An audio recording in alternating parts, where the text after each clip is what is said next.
¿Te has preguntado alguna vez si existe una metodología o un método interpretativo para estudiar y comprender de mejor manera la Sagrada Escritura? Dado que la Sagrada Escritura es escrito en un lenguaje a veces complicado, ¿acaso hay una forma práctica para estudiarlo y comprenderlo de mejor forma? Por supuesto que sí. Quédate en este video porque te voy a dar 3 consejos prácticos que te pueden ayudar a ti y a tu familia para el estudio y la interpretación de la Biblia. Con ustedes, su hermano Francisco Leimones del Ministerio Pasión por las Escrituras. Y no te olvides de suscribirte. El primer consejo práctico que te puedo mencionar para el estudio y la interpretación de la Biblia siempre será tener diferentes tipos de traducciones.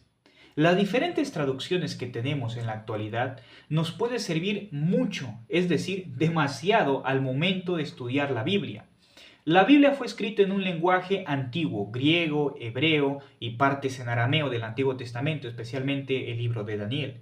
Pero todo ese tipo de lenguaje, al momento de traducirlo en este idioma, realmente es complejo y, vaya la redundancia, complicado.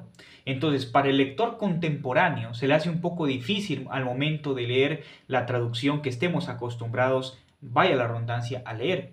Por ejemplo, nosotros leemos regularmente la Reina Valera 1960, que es la traducción estándar por excelencia de todos los cristianos de habla hispana.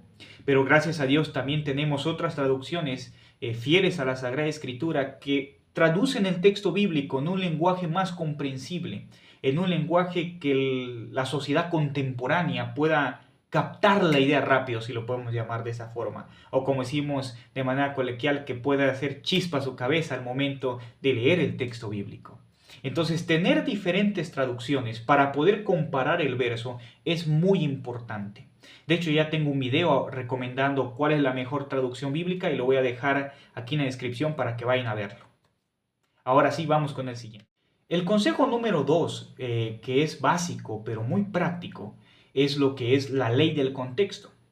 La ley del contexto determina lo que el pasaje dirá por su propósito, por el problema que quiere resolver y por el propósito, vaya la redundancia, del autor o del libro en sí.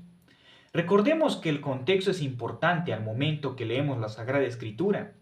La Biblia fue escrita en diferentes periodos a lo largo de la historia de la humanidad. Algunos fueron reyes, algunos fueron profetas, algunos fueron sacerdotes, algunos fueron pastores y algunos fueron eruditos. O algunos fueron pescadores simplemente, como el caso del apóstol Pedro, y eruditos en el caso del apóstol Pablo. Bueno, cada contexto donde fue escrito la Biblia es importante entenderlo para comprender así el pasaje.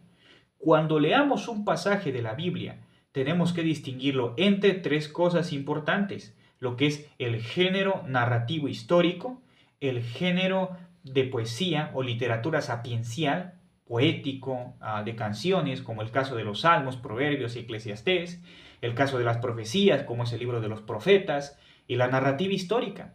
En el caso del libro de Hechos de los Apóstoles, Lucas nos enseña la narrativa histórica y nos enseña teología a través de la narrativa histórica del libro de Hechos de los Apóstoles.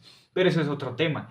El punto, queridos hermanos, es la ley del contexto es importante para comprender de mejor manera lo que el pasaje quiere darme a entender y no lo que yo quiero que diga el pasaje.